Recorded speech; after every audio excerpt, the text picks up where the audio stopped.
Hello, everyone at home. My name is Laura Taylor. I'm the Curator of Interpretation here at the National Museum of Toys and Miniatures.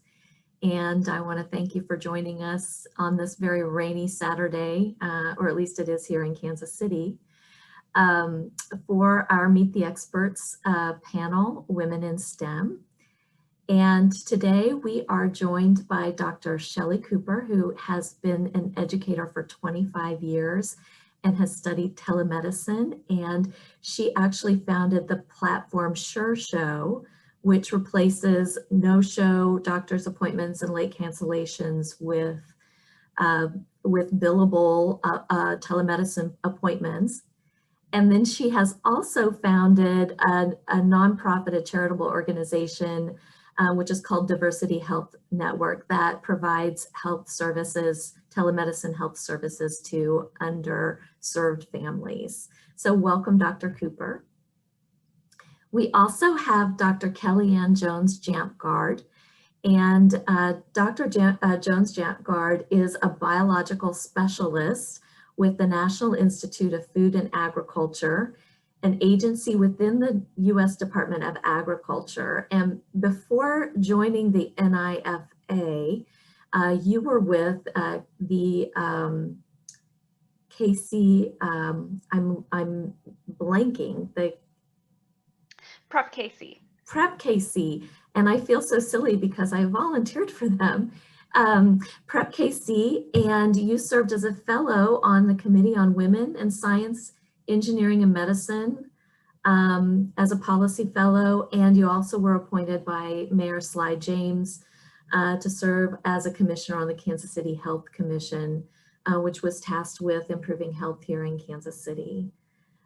So both very accomplished panelists, and we're so glad to have you here. And then we also have our very own Amy Mccune, who has been our Curator of Collections since 2017. And Amy actually curated the exhibit that we're going to be talking about today, Bridging the Gender Divide, Toys That Build STEM Skills. Thank you so much for being here today, Amy. And then we have a fourth panelist, well, not a panelist, a contributor that couldn't be here today, Dr. Amy Vicks, and she is a history professor at Iowa State University, and she studies history, the history of technology and science, and she served as an advisor on our Bridging the Gender Divide exhibit. And so she's actually recorded a short message for us, and we're gonna take a look at that first. So Kelly, would you go ahead and start that?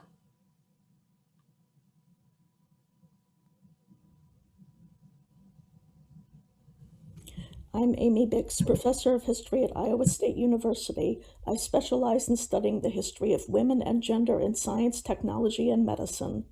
My research looks at the history of women's engineering education and what I call the recent girls' STEM movement to draw and keep more young women in science, engineering, and medicine.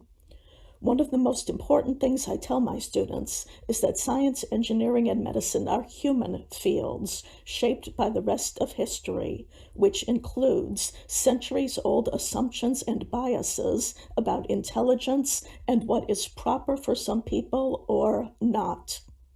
Going back to medieval European universities, higher education was generally reserved for relatively well-off white men, and not many of them. Not coincidentally, the first women did not appear in European or American universities in any number until the early 1800s. The 19th century brought creation of women's colleges and also admitted women to America's coeducational land-grant schools, which gave a growing number of women access to science, including through the gateway of home economics. But some of the nation's most prestigious schools specializing in STEM, such as Caltech and Georgia Tech, remained all male until after World War II. Many students and alumni assumed that excellence in rigorous fields was by definition a white male characteristic. Other schools, such as MIT, discouraged applications from so-called outsiders. Not coincidentally, changes in this area came alongside the civil rights movement and feminist movement of the 1970s, which deliberately worked to open up access to education. Within the STEM community, professionals campaigned and fought to increase diversity within academic STEM societies. By the 1980s, women and minorities in physics, math, psychology, and other fields had formed interest groups that let them offer mutual support in the face of often ongoing harassment, discrimination, and discouragement.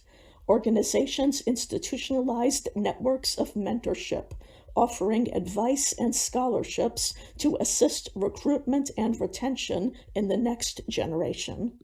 One of the most fascinating things for me as a historian is to see the role of toys in all this. In the early 1900s, Lionel train sets and erector construction kits were literally marketed with the slogan, "Hello, boys." The assumption was that upwardly mobile parents would buy those tech toys as child development tools to steer boys toward engineering careers, and the ads literally showed only white boys playing with them.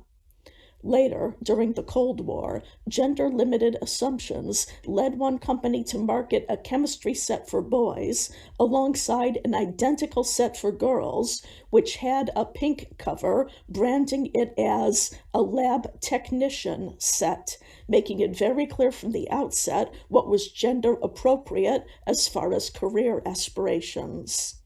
Not coincidentally, marketing of these STEM toys over the decades pictured no essential racial diversity in children using them.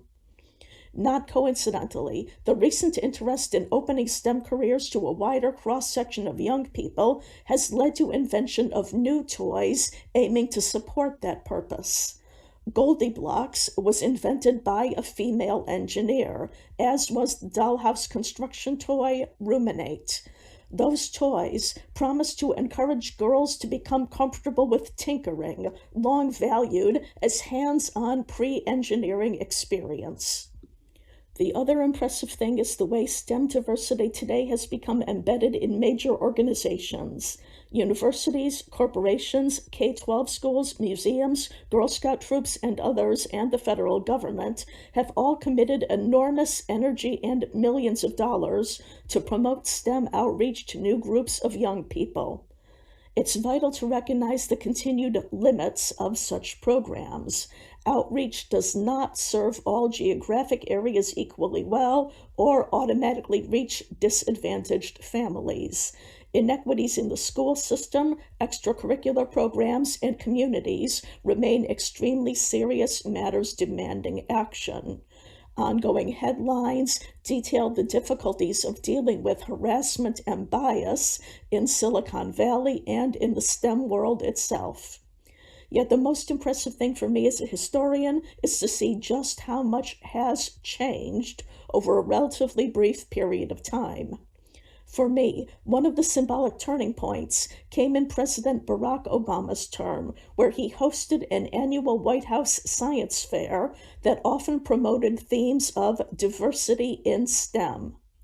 In 2015, President Obama told his audience, "We get the most out of all our nation's talent reaching out to boys and girls of all races and all backgrounds. Science is for all of us, and we want our classrooms, labs, and workplaces and media to reflect that." The aim here is to keep working toward that goal, to have our toys reflect that too, since STEM offers exciting, rewarding careers that all children should feel free to consider. Thank you.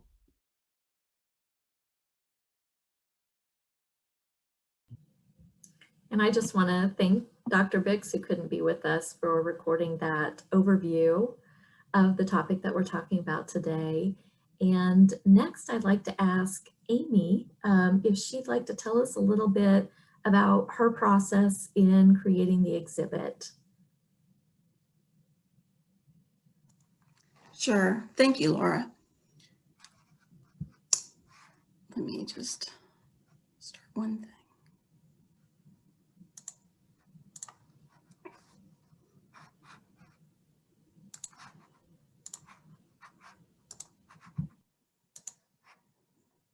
Okay.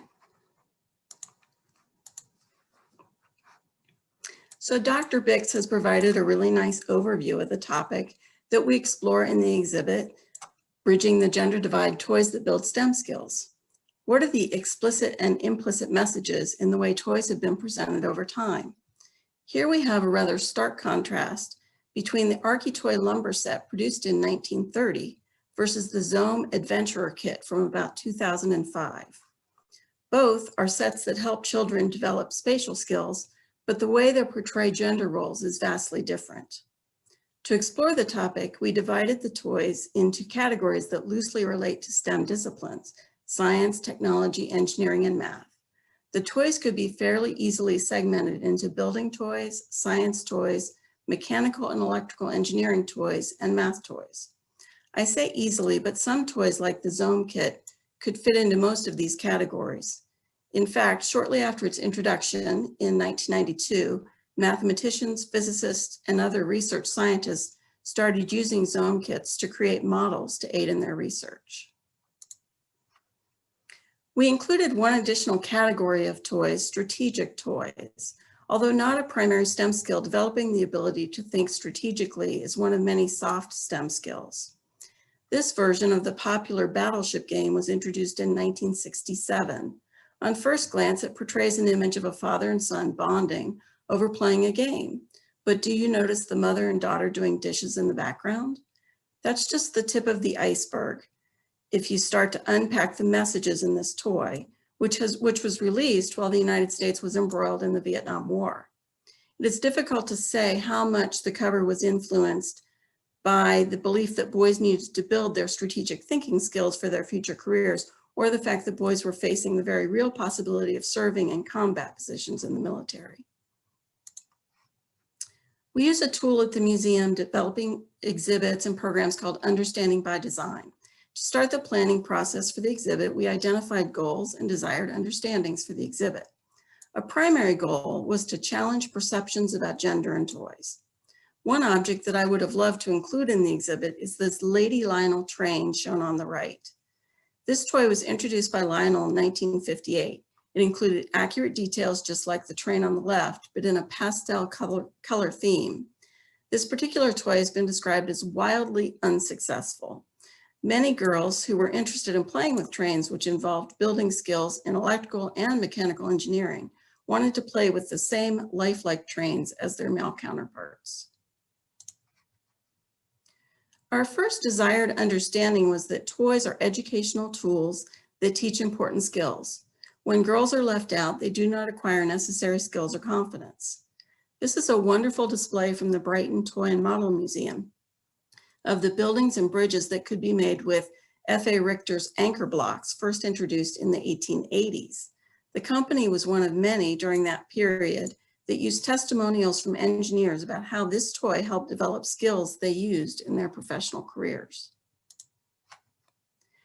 The Richter Company and the A.C. Gilbert Company, who Dr. Bicks mentioned in her video as being famous for their use of the tagline, "Hello Boys," both produced the Meteor Marble Mosaic game as a suitable alternative for girls who might want to learn about design, but it was believed would not need to understand three-dimensional construction.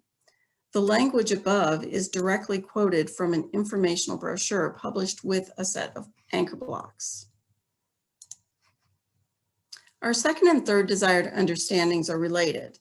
Toys are one of the first ways that children are exposed to gender stereotypes, and gendered stereotypes have shaped the types of toys that were made available, reflecting broader patterns of social and cultural history. Not only were girls underrepresented in the marketing of STEM toys, many of the toys marketed to girls had the intent of helping them develop skills they would need as adults, primarily in nurturing roles. Our fourth desired understanding was that STEM studies and STEM careers are exciting, valuable opportunities which girls as well as boys should be encouraged to consider.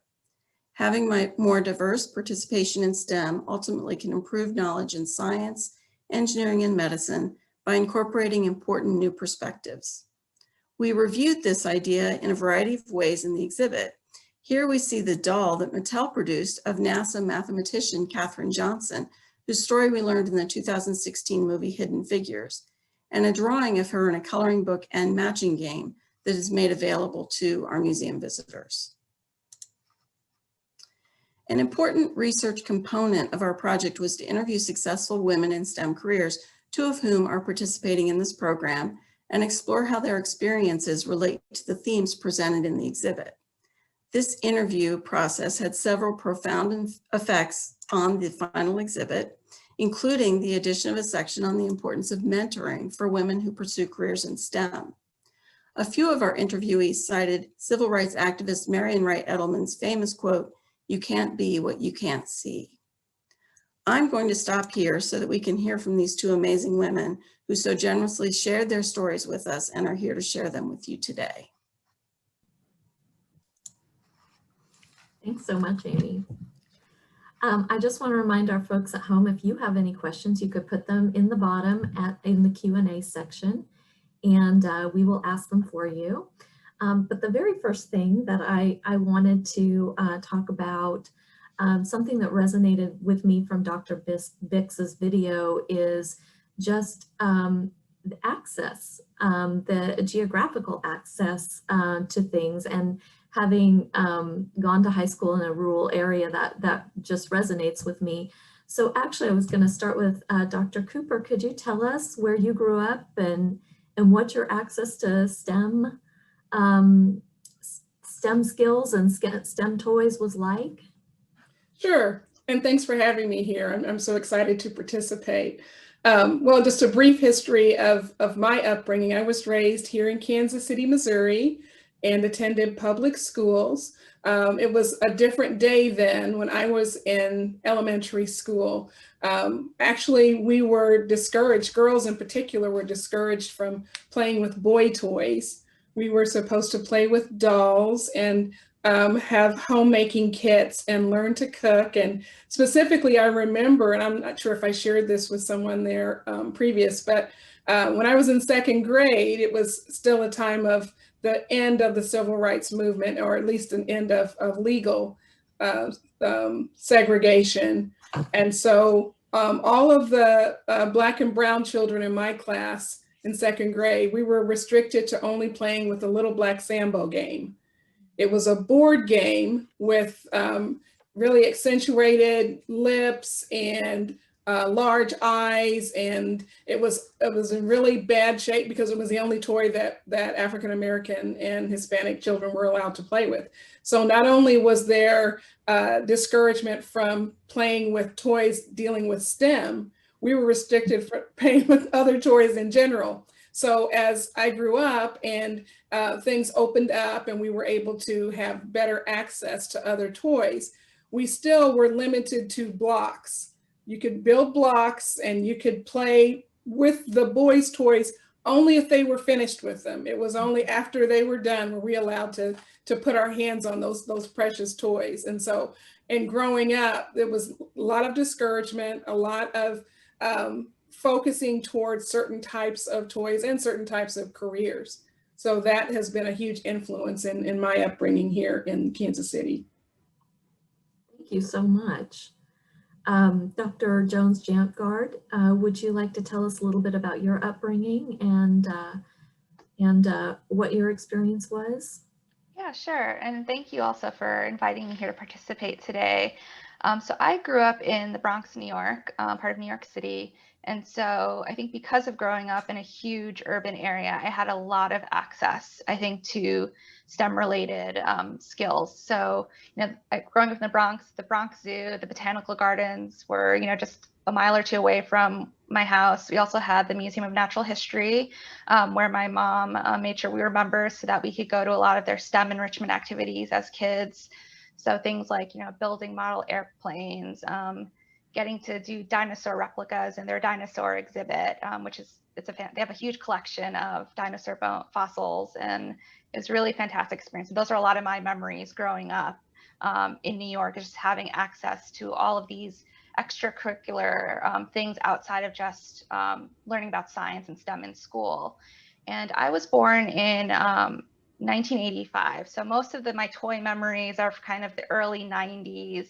And so my parents are just for more context, my parents were born in Guyana, which is in South America, and they came here. So I'm a first generation American.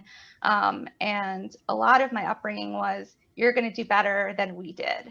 And so it was never a question of, you're going to go to college, and kind of typical immigrant stereotype parents. My parents were very much, you're going to be a doctor, you're going to be a lawyer, you're going to be an engineer. One of those, STEM high-tech careers was something I heard from the time I was born, of that's what you can achieve, and that's what you're going to do, and that's what part of the reason we're raising you here, so that you can accomplish all of these things. And so a lot of the messages I got from a really young age from both my parents, but also growing up in a city like New York, where I have access to everything I need to be whatever I want to be. Mm-hmm. And it was ingrained that you're going to be, a doctor or a scientist. And a lot of my early toys were things like, I had a toy microscope that I got for Christmas. And, I had like model dinosaur things that my parents bought me because I thought I wanted to be a paleontologist at one point, like a lot of young kids. Mm-hmm. My dad was an electrician, so we always had circuit boards at home.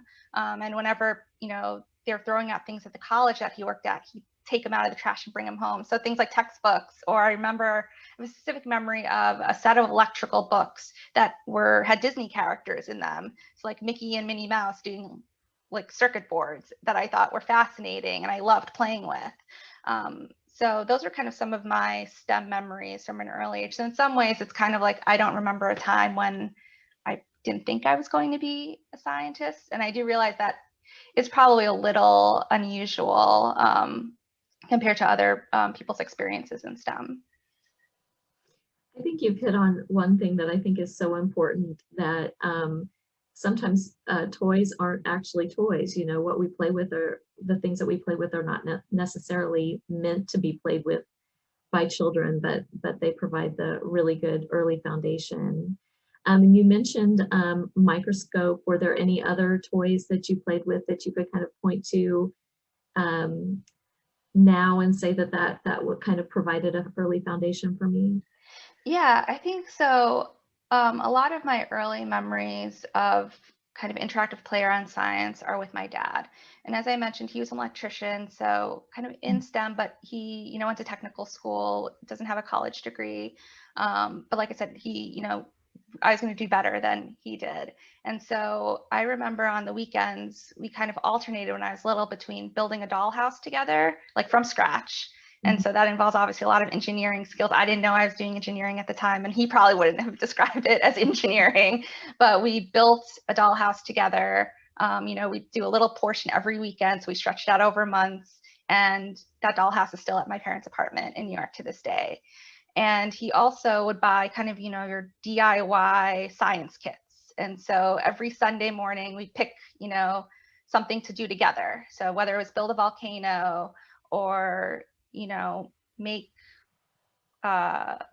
do some sort of make a tornado with like water bottles or something like that. Mm-hmm. So we just do an activity every weekend, and that was kind of like our time to bond together. And so a lot of the things that I remember from my childhood aren't just the toys, but that time I got with my dad as well, and his encouragement to kind of take an interest in these things, and that they were things that I could develop and do in the future as well. Mm-hmm.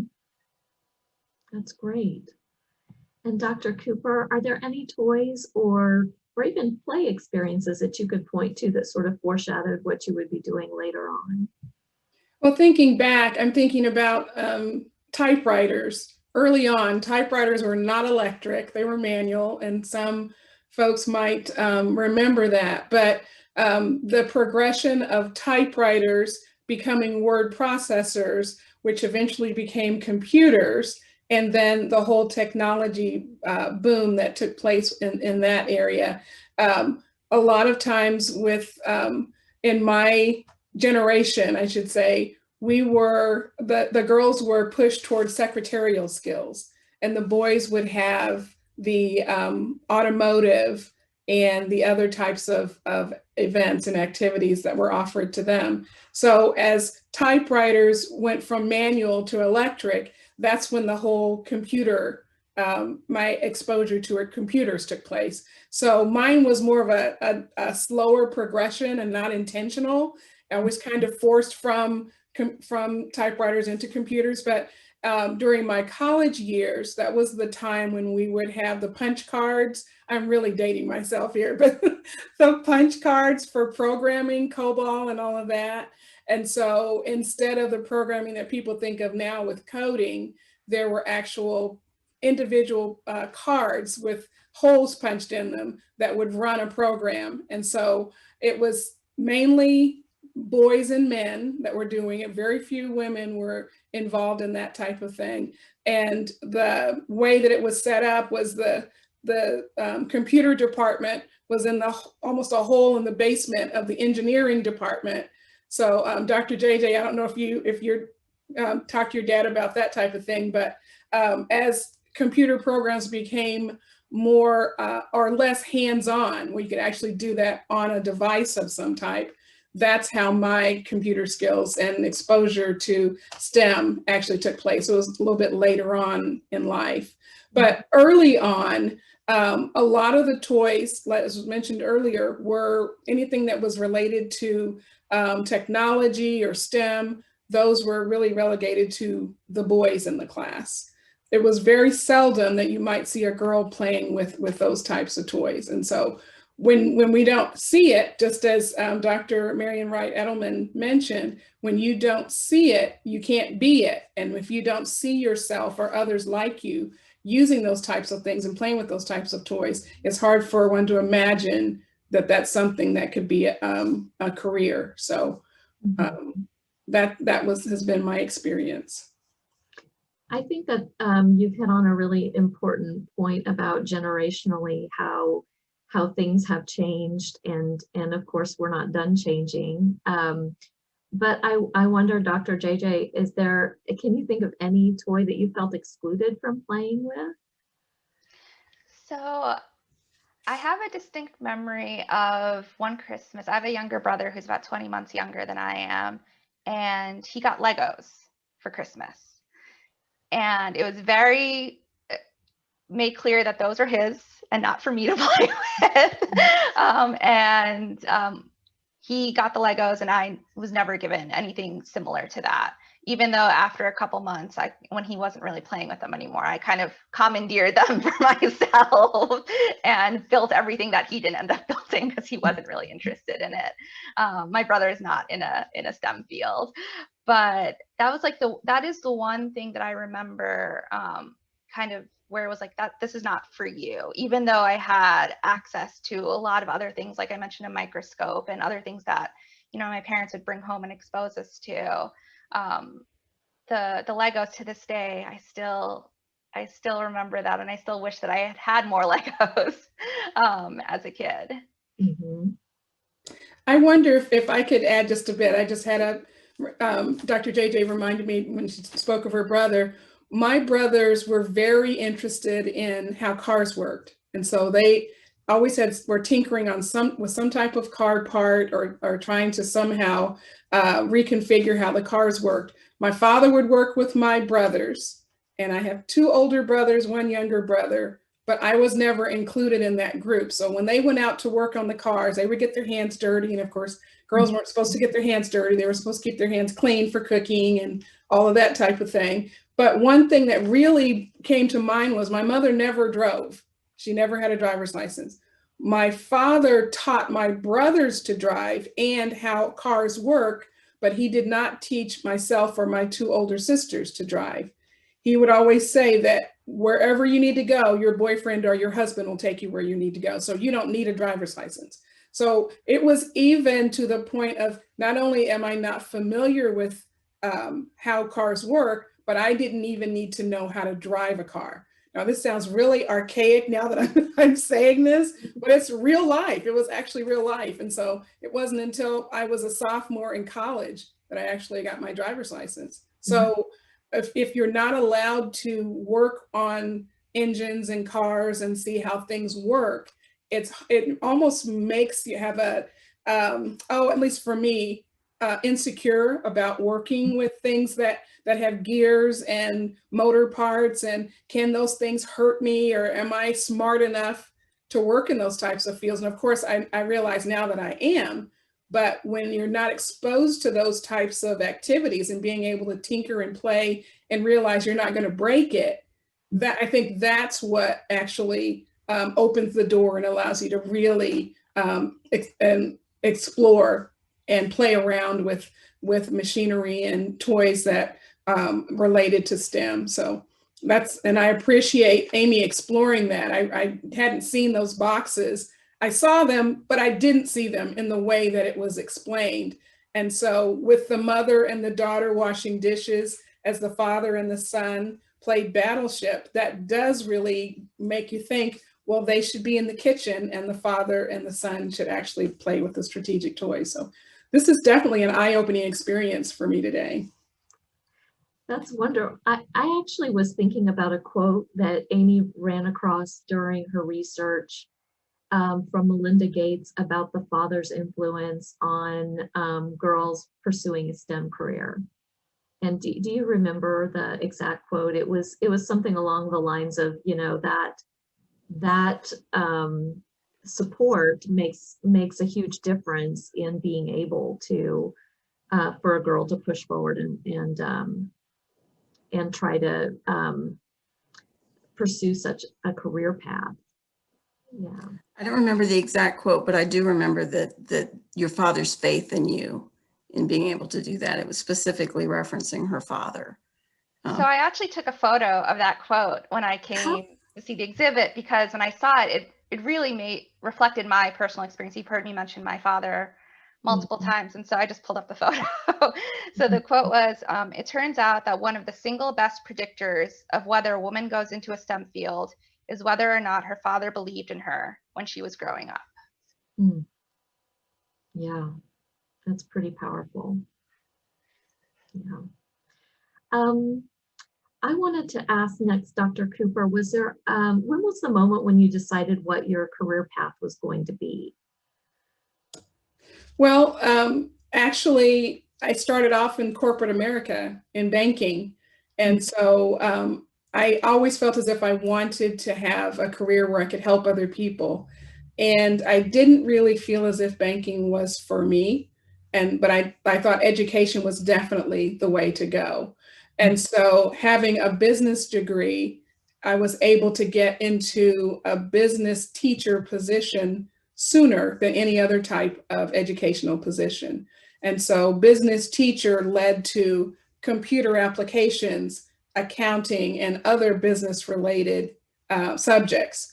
And so just entering the technology field was just when computers were becoming standard operating procedures in schools and being taught. I thought, this is it. I mean, this is bringing, as I mentioned, the typewriters from the early years, becoming computers and teaching technology skills to students. So when I taught pre-K to 8th grade computer applications, and then higher ed at University of Missouri, I think all of those together, it's like, this is what I meant to do. I meant to open the door and the minds of young people who are interested in technology and interested in using technology in the classroom. So that led to my earning a doctorate in instructional technology and distance education. And one of those rotations was a service from a distance using technology. So law from a distance, education from a distance, and then eventually medicine from a distance. And that's how the telehealth became part of what I was meant to do. So I've actually had several aha moments. I've been blessed with those. The aha of banking's not for me. It's just as important to know what you're good at and what you're not good at. And then also teaching technology was another aha moment that I was able to use for 25 years.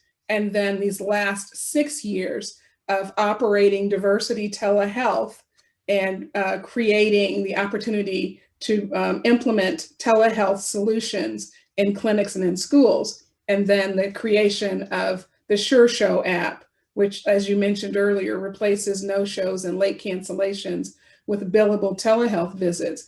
What I've found too recently is, even though I had the concept of how these different technological programs worked, how the different technologies fit together, it's the actual coding that still is another aha moment I'm waiting to happen, because there's so much involved with coding that I'm on that cusp right now. But I think it's a continual learning experience. So to answer your question, there's been a lot of aha moments along the way, and I'm looking for more to happen in the future. Yeah, I think for a lot of people experience that. For myself, I've been more of a person that has to go through the process, whereas Amy knew very early at the age of 10 what she wanted to do. So I think it's all of these different experiences play a part in all of the different women that are pursuing STEM careers. How about you, Dr. JJ? So I think the first moment that I had a very defined vision of like what I was actually going to do, besides just being like, oh, I like science, I like math, like, maybe I'll do something with that in the future, was I participated in kind of a STEM pipeline program as a middle schooler through college. And so it was I started in it the summer between 8th and 9th grade. And basically it was called the Physician Scientist Training Program. And it was run out of Temple University at the time. And basically it was a program specifically for students of color who are interested in STEM, kind of from working class backgrounds, to expose them to actual lab work and hospital settings, to encourage students to pursue careers as physician scientists, actually get MD, PhD degrees. And so this program is run by someone called Dr. Moses Williams. He's still running a version of this program today, but it was his brainchild. And pretty much he took, about 50 students per year starting in middle school, and he would give you a paid internship in a lab. And you could, as long as you're successful, you can continue in the program, like I said, through college. And so my first experience in an actual research lab at a university was as a rising freshman in high school. And so, and it was a fantastic experience. I had great mentors in the lab who had, never made me feel like, I didn't know what I was doing, or that I was too young to be there, or that I didn't somehow belong, but taught me everything I needed to know to be a scientist, or what I thought a scientist was. And after that first, 10-week experience being in a lab, getting to actually run experiments by myself, was when the light bulb went off, and I was kind of like, what, at the end, I was like, this is what I want to do, I think, for the rest of my life. I think I want to go to grad school, and I think I want to be a scientist. And part of the program that was great was they taught you about the different pathways. So what is the medical school application process like? What does the graduate school application process look like? What does it mean to be an MD, PhD, and what does that look like? And so from a really early age, I had a lot of access to that knowledge of what are the building steps that I need to take now as, a high school student, to prepare myself for that next step. And another amazing thing about this, as I mentioned, was for students of color. And so growing up, it was something where I was like, everyone around me was Black and brown, working in labs, rotating in hospitals. And so that was not unusual. So for me, seeing, Black scientists, Asian scientists, Latina scientists, that was normal. It's like, oh, of course, yeah, I've hang out with 50 other students like me and look like me every summer. And so looking back, I don't think I realized how formative that experience was, but looking back at it as an adult now, having done a lot of work with diversity in STEM, I now realize what a fantastic experience that was for me, and how much that shaped my worldview of who is a scientist, who is a doctor, and what do those people look like, and what they can achieve. And has really shaped the way I think about giving back for myself, of what it means to work with and mentor young people who look like me and who want to be in STEM careers, and that encouraging them that they can do it as well. And so that was, a lot of kind of seeing myself. And now that I work for the USDA, I realized that being in the lab, even though I loved it and I loved grad school and loved my PhDs in microbiology, so I worked on hepatitis C virus for my thesis. It was great and a fantastic experience, but I really enjoy being on the side where I'm helping give out the grant money to scientists to do their experiments, and really shaping science policy and what science is, kind of as an infrastructure, as opposed to being the one in the lab doing the experiments. Mm-hmm. I think that that's so important to have a seat at the table and be able to be a decision maker in that process. This is a question for both of you, and I'm going to start with Dr. Cooper. What are some of the obstacles that you faced as a woman in STEM, specifically as a woman? Well, one of the main obstacles when, as a computer and technology instructor, as well as leading the technology committee, I think most people were interested in working with the tech guy. When there was a problem in the classrooms, and I'd go in and troubleshoot, and then I would switch out the circuit boards and put in new hard drives and floppy disk drives back. That's dating myself again with the floppy disks, but it was so interesting when I'd walk into a classroom between classes, and at the school, I was also the technology person. It was unusual for them to see a woman do that type of thing. Now, I'm not going to lie to you. I did not like crawling through the different crawl spaces with the mice droppings and the spider webs. I didn't like that part. But being able to complete what needs to be done in switching out a hard drive is not difficult. But for some reason, people had in their heads, well, this should be a male position. This should be someone who is, like I said, the tech guy who kind of comes in, they don't tell anybody what they're doing. They just change it. And then that makes their job so much more valuable because nobody knows what they've done. I just know when I would go in and switch out different things or troubleshoot, I would always try to tell the other teachers or tell the students, first you need to check for this, and then you do that. I think it comes from a different way of thinking. I felt like I was so excluded from those types of things. I wanted to broaden the horizon for so many of the students and the users of the different products. Don't be afraid to work inside of a desktop or a laptop or whatever you're doing. Don't be afraid to do that. And it shouldn't be only allowed for certain groups of people, mainly, as was mentioned by Dr. Bicks, well-off white men. We need to open this up to others, but you can't open it up unless people are used to seeing you doing that type of thing and you feel comfortable in exploring other ways of showing that women can do and people of color can do any of those types of positions. And so I feel more comfortable doing that now. Great. How about you, Dr. JJ? Any obstacles that you've experienced? Yeah, and I think this is where some of the generational differences come in, and where I have to be grateful for the women who came before me who fought a lot of those fights to make it so that I wasn't facing incredibly overt sexism or racism when I was going through graduate school. But I will say that doesn't mean there weren't obstacles and that there are still minds that don't, there's still lots of minds that need to be changed.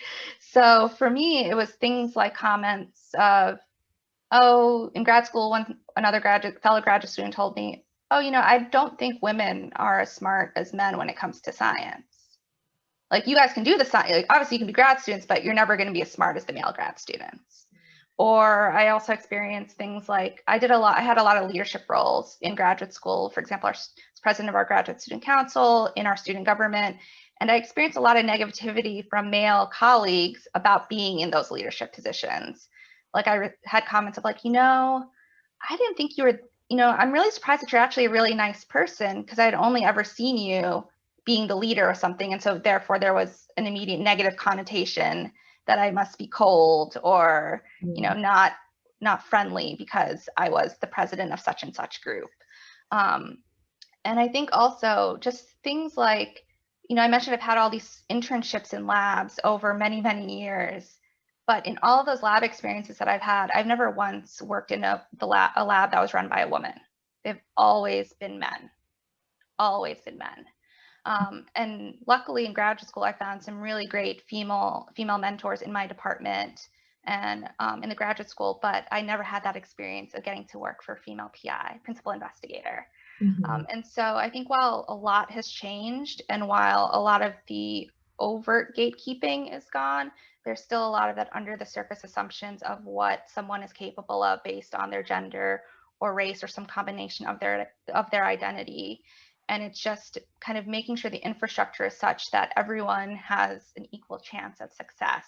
And so things like, what's your maternity paternity leave policy for graduate students? What is, just various things like that, where you're trying to make things more equal for all students and equalize their chances of success regardless of what their background may be. And so I think that's kind of what the fight is about, as opposed to dealing with the really overt macroaggressions that people face. And I think you've hit on something that I wanted to ask about, which is just role models, which is an important part of the exhibit. We've talked a little bit about not being able to be what you can't see, but how important are role models in STEM careers, and how has that shaped both of your experiences? Dr. Cooper, would you like to talk about that? Yeah, I had my hand on the buzzer for that one. I'm so excited. With the Sure Show product, I'm doing so much in the area of coding. And so working with developers, especially female developers of color, it never occurred to me that there were very many out there because I never saw them. And so in some of the work that I'm doing with my Sure Show product, I've had female developers of color approach me and ask me, have you worked on this segment, or how things are going with, and at first, and it really, I have to make sure I step out of my comfort zone, because I've been conditioned to think, just as Dr. JJ said, well, you can work in it, but are you really as smart, or do you really know how to do this? And that to me is just as much discrimination on my part, because I need to step out of my comfort zone and realize they know exactly what they're doing. Some of the things that they mentioned to me never occurred to me. They were so on top of their game in terms of programming and different things to look for. And it was just, to me, so refreshing to see young people of color, women, being able to just put this together. I mean, she just rolled things off of her tongue, and I was just like, wow, this is great. I'm so excited. Thank you for helping with this project. I think it's really important too, as we find these developers and programmers and coders and others, that we make sure we spotlight those people so that other folks know that they exist. And some of them have their own businesses and they work with others. I've met several from other countries who work on the other side of the world and are able to make these things happen. So I think it's been great. And I just think we need to continue to encourage them and promote them and promote their businesses, because they're taking the world by storm. So I'm just really excited to see that. Thank you. And Dr. JJ, how about you? Yeah, role models.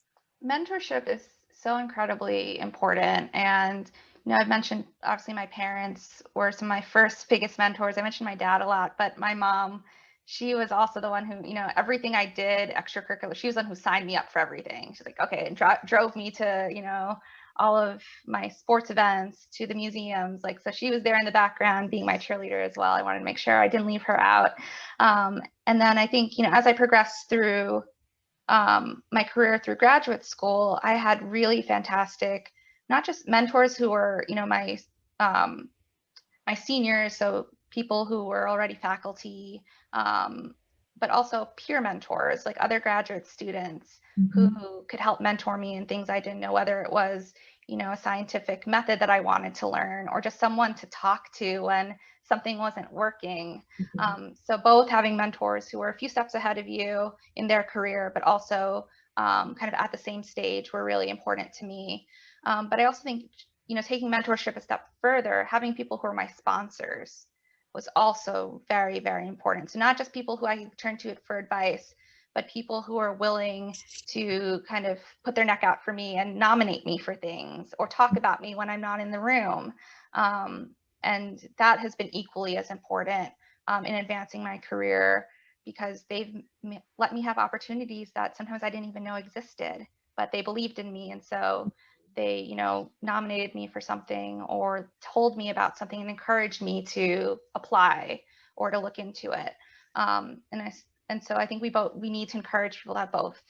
The people you can go to for advice, but also the people who are going to actively promote you in your career. And I try to think about it the same way now that I'm in a position where I can mentor others.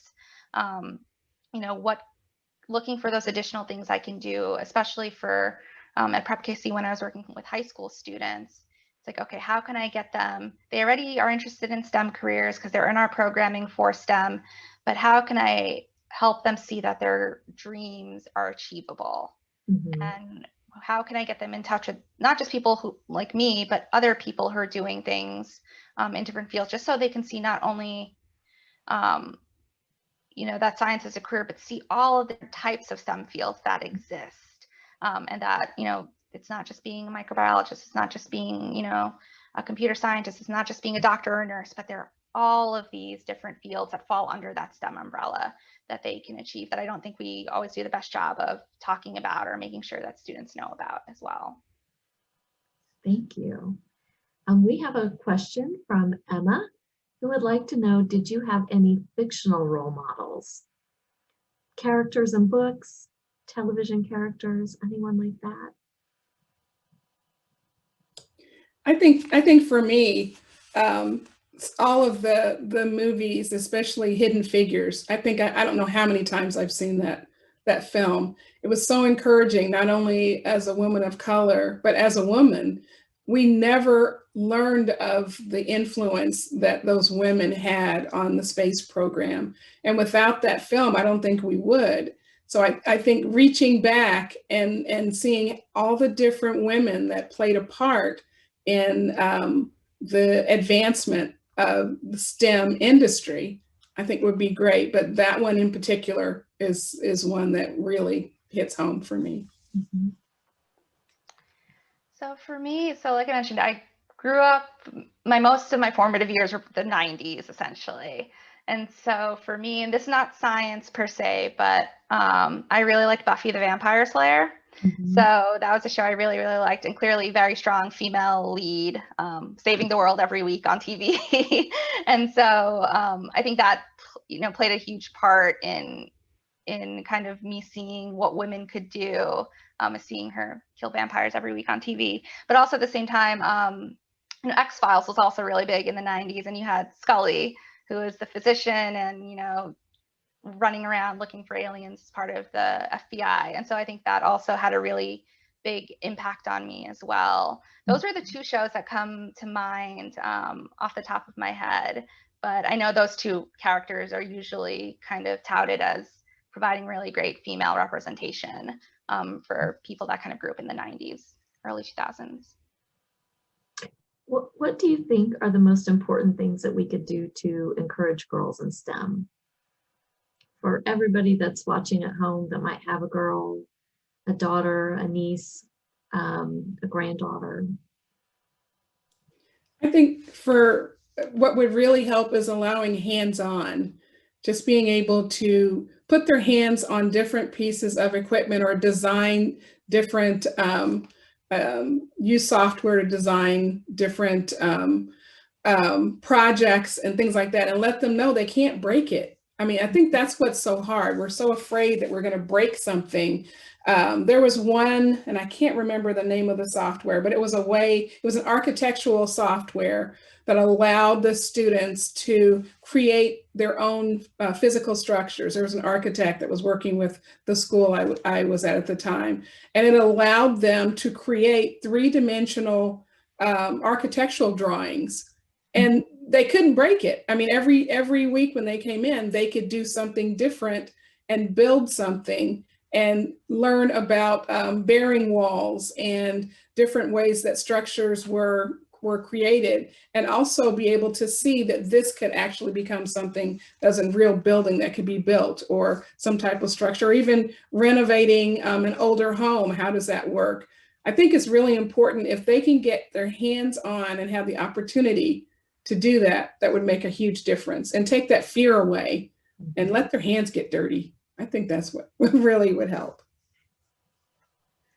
Yeah, I think the point that Dr. Cooper makes is really, really important, because I think one of the things when I used to work with students that I had to kind of have them unlearn from their time in school was it's okay to make mistakes. Actually, science is a lot of mistakes. Like, do you know what percentage of my experiments as a grad student did not work?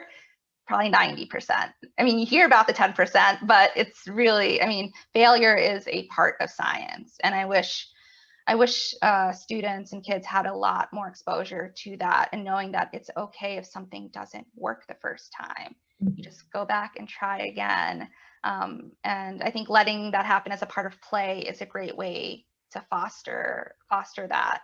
And I think also just, meeting the kid where they are, and, not further stereotyping. So for example, would be, if you have a daughter or a child who is really into princesses and they want to be a princess doctor or a princess scientist, go for it. That's fantastic. If you have, just meet them where they are. What are their interests? Don't say, oh, because you like pink, that's not, something that's compatible with being a scientist. Or you like makeup, that's not something that's compatible with being in science. So kind of further breaking down some of those stereotypes, because I know for a lot of scientists who are, present as very feminine, like makeup, like, wearing dresses to the lab, you can also experience some of the well, you don't really look like you're taking yourself, the science seriously, or you don't look like you should be a scientist because, you care about your appearance. And so I think not further stereotyping what scientists look like when they're women is also really important, and knowing that there is space for all types of people and their interests in STEM and in science, and just encouraging the curiosity and the love of learning, and the, knowing that you might make a discovery that no one else knows about. I mean, that was what drew me to science. And so encouraging that curiosity, I think, is really important. I have just one last question, and then we're going to wrap it up. Do you think that, I'd just like your opinion, do you think that STEM toys that are marketed to girls with pink, with different sort of gendered markers are as successful as more neutrally marketed toys? I'm going to jump out and say I think so. I think we should be able to market them with pink or blue or yellow, whatever works. I mean, I'm just thinking about my kids and grandkids. There are some times when they just go for whatever they want to play with. They don't care what color it is or whether it's supposed to be for boys or girls. Just let them have whatever they want to have, and let them do whatever they want to do, and not restrict it or make it a specific color. Just put it out there and see who grabs what. I was thinking about Amy's description of that Lady Lionel train. That's been stuck in my head, and I'd never heard of it. But a pink train, how cool is that? I mean, why wouldn't somebody want a pink train? It still has to use the same type of mechanical structure to make it work. So I'm probably not the best marketing person, but I just say give them what they want and let them make their own choice. Yeah, and I think similar to the answer I gave for the last question, I think there's space for all of it. If there's a boy or girl out there that wants a pink microscope, great. I hope there's a pink microscope in the store for them. I think it's, like I said, it's about meeting that child where their interest is.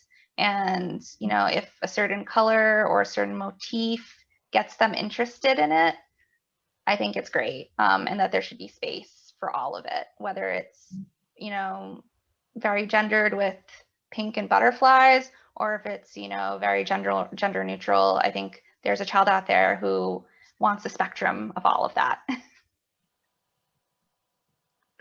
Well, thank you all so much for joining us today, and Amy for providing such a great exhibit for us to talk about.